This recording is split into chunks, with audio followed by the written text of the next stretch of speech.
Have you ever leaned in to give your dog a kiss on the head, only to catch a whiff of their breath and physically recoil, wondering how something you love so much can smell like something crawled inside their mouth and gave up? What if I told you that funky smell isn't always just dog breath?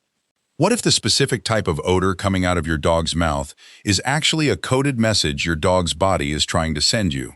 Let me guess. You're probably thinking, come on, it's a dog. Dogs have stinky breath. That's just normal. And here's the part I need you to hear. Sometimes, yes.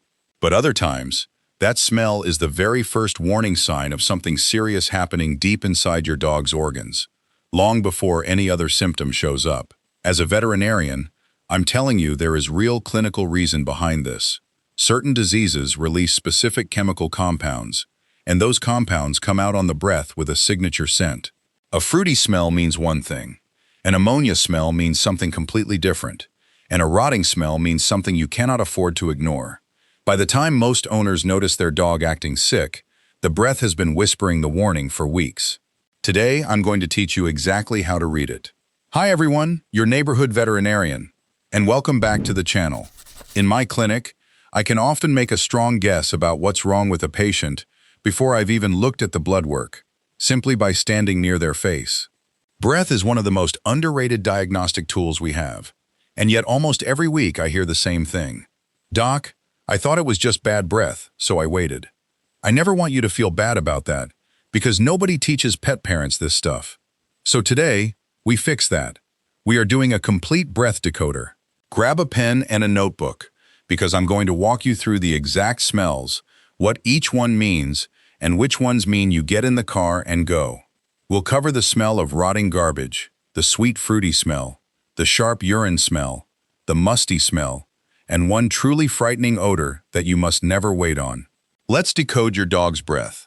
Let's start with Chapter 1, and this is the most common one by far, so pay attention. The classic stinky, sour, old sock dog breath. If your dog's breath just smells generally foul, sour, and unpleasant all the time, the number one cause is dental disease. And I mean number one by a mile. By the age of 3, the majority of dogs already have active periodontal disease. Here's what's happening. Plaque hardens into tartar. Tartar traps bacteria under the gum line, and those bacteria produce sulfur compounds. Those sulfur compounds are what create that rotten, sour stink. Now, here's the part most people don't realize. This is not just a mouth problem. The bacteria living in those infected gums can slip into the bloodstream and travel to the heart, the liver, and the kidneys. So that sour breath isn't cosmetic. It's a slow leak of bacteria into your dog's whole body. If this is your dog, the fix is a professional dental cleaning, followed by real at-home care. But hold that thought, because dental breath is the good news compared to what's coming next. Now let's move to Chapter 2, and this is where you need to lean in. The sweet smell, the fruity smell. Some owners describe it as smelling almost like nail polish remover or a bowl of overripe fruit. This one surprises people because sweet sounds harmless. It is not. A sweet or fruity odor on a dog's breath is a red flag for diabetes, and more specifically, for a dangerous complication called diabetic ketoacidosis. Here's the science. When a diabetic dog can't get sugar into its cells, the body starts burning fat for fuel instead. Burning fat produces chemicals called ketones, and one of those ketones, acetone, is the exact same compound found in nail polish remover. Your dog is literally breathing it out. If you notice sweet breath along with your dog drinking a lot more water, urinating more than usual, losing weight, or acting weak and tired, please do not wait until Monday. Diabetic ketoacidosis is a genuine emergency. This is a call the vet today smell. Ready for Chapter 3? Because this next one is just as important. The smell of ammonia, or urine, or sometimes a strong fishy odor. If your dog exhales and it smells like a cleaning product or a litter box, that is a warning sign for kidney disease. Let me explain why. The kidneys are your dog's filtration system. Their whole job is to pull waste products, especially one called urea, out of the blood. When the kidneys start failing, that waste builds up in the bloodstream instead. And when there's too much of it, the body starts trying to offload it any way it can, including through the breath and the saliva. That's the ammonia smell. It's the smell of waste that should have left the body but couldn't. Dogs with kidney trouble often also drink and pee much more than normal, lose their appetite, and may develop ulcers in the mouth. If you're smelling ammonia, your dog needs blood work and a urine test soon. Caught early, kidney disease can be managed for a long time. Ignored, it accelerates fast. All right, Chapter 4. Now we get into the smells that are a little harder to describe, but no less important. The musty, foul, sometimes sweetish, rotten odor. This one can point to the liver. There's actually a medical term for it. Doctors call it fetor hepaticus, which roughly means liver stench. The liver is your dog's detox organ, and when it's damaged or overwhelmed, certain sulfur-based compounds that the liver would normally break down build up and escape onto the breath. It's often described as musty, or oddly sweet, or like something faintly rotting. Liver disease frequently comes with other clues too, like yellowing of the gums or the whites of the eyes, vomiting, a swollen belly, or unusual lethargy. If the breath smell comes packaged with any of those, your vet will want to run liver values right away.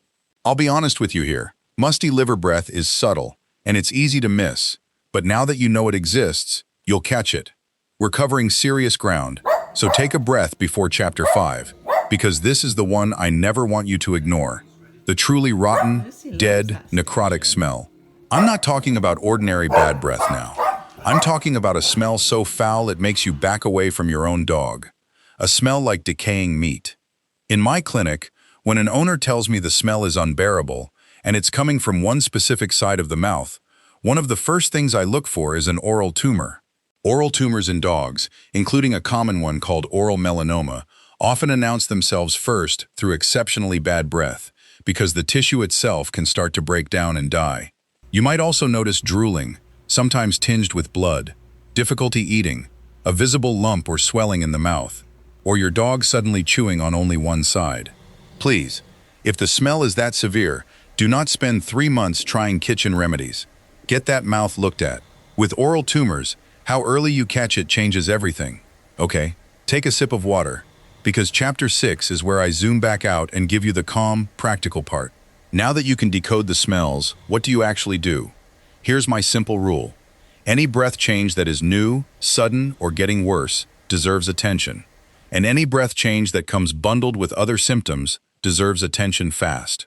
Symptoms like increased thirst, changes in appetite, weight loss, vomiting, low energy, or yellow gums are the difference between "let's monitor this" and "let's go now." I want you to start doing something this week. Once a week, gently, calmly, take a moment to actually smell your dog's breath and lift their lip to peek at their gums and teeth. Healthy gums are pink, not red, not white, not yellow. It takes 10 seconds. That 10-second habit is one of the most powerful early detection tools you have as a pet parent, and it costs you nothing. And that brings me to Chapter 7, my friends, the honest part I always owe you. Everything I've shared today is meant to make you aware, not to make you panic, and not to turn you into a diagnostician. I need to be very clear about 2 things. Rule number 1, this video does not replace your veterinarian. I've given you the clues, but blood work, urine tests, and an exam are what turn a clue into an actual diagnosis. A smell tells you when to go in. Your vet tells you what it is. Please don't try to treat a suspected kidney or liver or diabetes problem at home. Rule number 2, do not let this video scare you away from your dog's mouth. By far the most common cause of bad breath is still ordinary dental disease, and that is very manageable. Regular dental care, safe dental chews, and professional cleanings prevent the vast majority of the problems we talked about today. The rare, scary smells are exactly that, rarer. But knowing they exist means you'll never again dismiss a warning your dog's body is trying to give you. Every sniff, every peek at the gums, every early phone call to your vet is a chance to catch something while it's still small and treatable. The fact that you sat here and learned this today means your dog has someone in their corner who's paying attention. That matters more than you know. If you found this helpful, do me a huge favor and tap that like button. It genuinely helps this channel reach more pet parents who have no idea their dog's breath is trying to tell them something. Hit subscribe so you never miss a video. And leave me a comment below. I want to know, does your dog have a signature smell? And after watching this, are you going to start the weekly 10-second breath check? I read as many of your comments as I possibly can, and I love hearing from you. Now go give your dog a gentle scratch behind the ears from